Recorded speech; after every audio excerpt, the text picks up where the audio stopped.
Hello, and welcome to this tale on surface pyodermas, superficial pyoderma, and deep pyoderma. Pyotraumatic, superficial, over the deep? Doesn't that just make you think of a traumatic ship sinking scene over the deep waters? No? Well, it does to me. This traumatic scene will be the start of this tale, and just so we remember that this is pyoderma, we're gonna make it a transport ship. That's carrying banana cream pies, of course.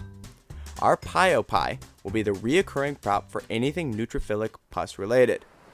To reinforce this, we are going to name the ship the USS Pie.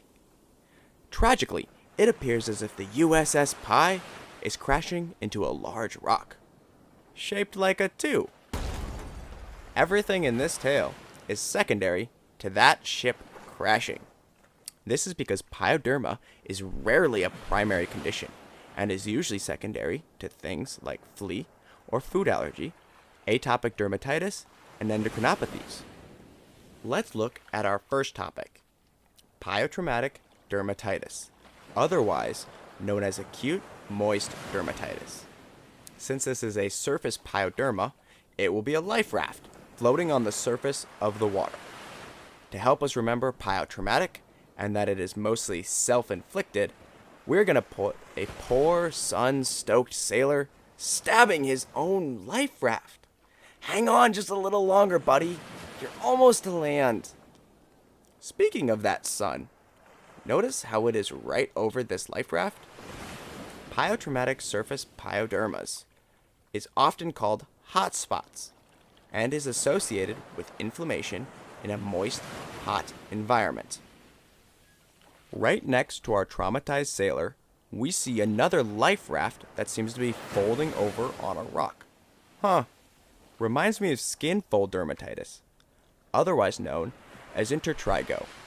It is associated with breeds that have excessive skin fold that trap moisture and present with an exudative, odoriferous, and erythematous presentation. That is why the raft looks like it stinks and is bright red.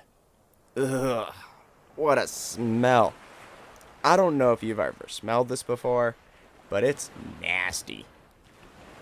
Let's move on to one of the boats that safely made it to shore. You know, these ships must have all been part of the cytology fleet. I mean, really? They painted microscopes on all of the ships? A microscope will be a recurring prop for any time we are diagnosing with cytology, as is the case for all 4 of the diseases we're talking about in this tale. Alright, so let's talk a little bit about treatment. Treatment is primarily cleaning and an antibiotic topical cream.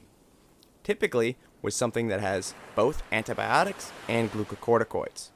Skin fold dermatitis has the additional option of surgical tacking or removal if it becomes a reoccurring problem. See this suture and the needle stuck into the shore, kind of like an anchor for the surviving life raft? Sometimes, as a side note, you also may need to give maintenance therapy with biocidal wipes. Grab your scuba gear, because next we're heading underwater. Notice all these weird fish?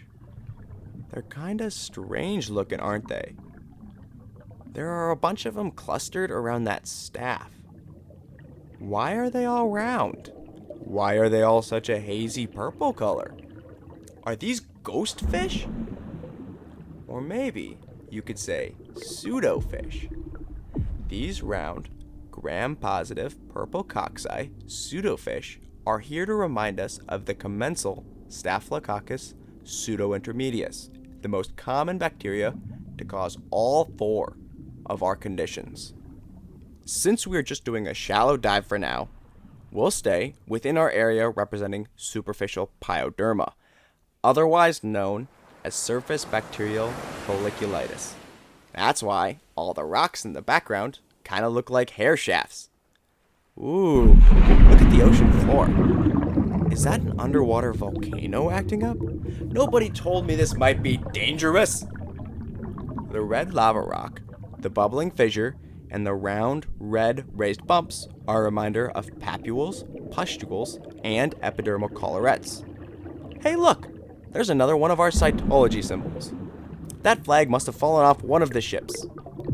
After taking a history and seeing the clinical signs, you're going to want to perform cytology on these lesions to diagnose superficial bacterial folliculitis. See that tunnel over there? Yeah, we're gonna go in it. Never know what we might find. As we head deeper into the ocean, I really want you to start thinking deep pyoderma, or, as some call it, bacterial frunculosis. This tunnel actually reminds me an awful amount of a hair shaft. Perhaps that's because deep pyoderma starts in the hair shaft, and the antigenic keratin is how you end up with lots of inflammatory cells, which drive the production of pus. Clinical signs include ulcerative hemorrhagic bullae and draining tracts. I'd be willing to bet that has something to do with this spewing, exploding volcano up top. Is that a skeleton? Wait, does he have a monocle on? What a cultured fellow he must have been. And he's clutching one of our cytology flags. Remember, a culture and sensitivity should always be paired with your cytology for deep pyoderma. Let's continue our USS Pi adventure with a little bit of treatment. The primary treatment for superficial pyoderma is a topical treatment if possible, similar to surface dermatitis. If systemic antibiotics are needed, one of these three is considered your first line of action. A first-tier cephalosporin, an MLS-type lincosamide, lincomycin, clindamycin, or amoxicillin plus clavulanic acid. Notice there is an aloe plant with spores, the Lincoln log cabin, and moccasins connected by a clavicle. Yeah, I know that one's kind of a stretch. But they're near the ocean floor of clinical signs, and they don't have any fish around them. Typically, you treat for 1 week past resolution of clinical signs.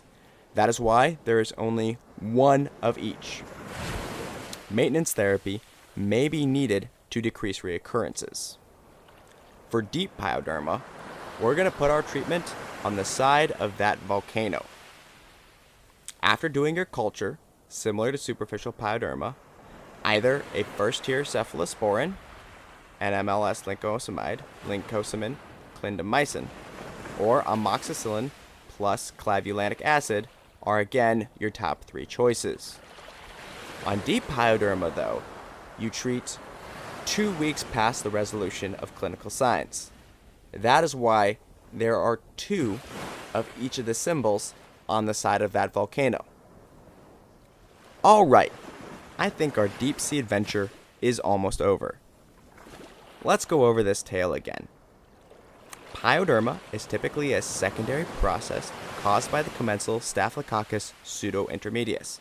The 2 surface kinds, pyotraumatic dermatitis and intertrigo, are typically caused by a destruction of the keratin surface layer of the skin and can be treated with cleaning and an antibiotic cream.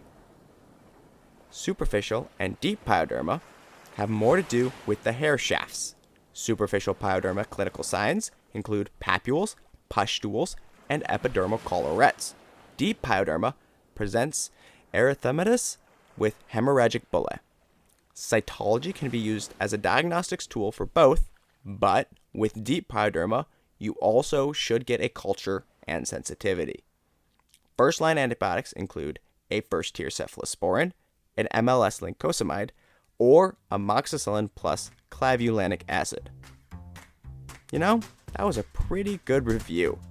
And to think, this whole adventure started just because I wanted some pie.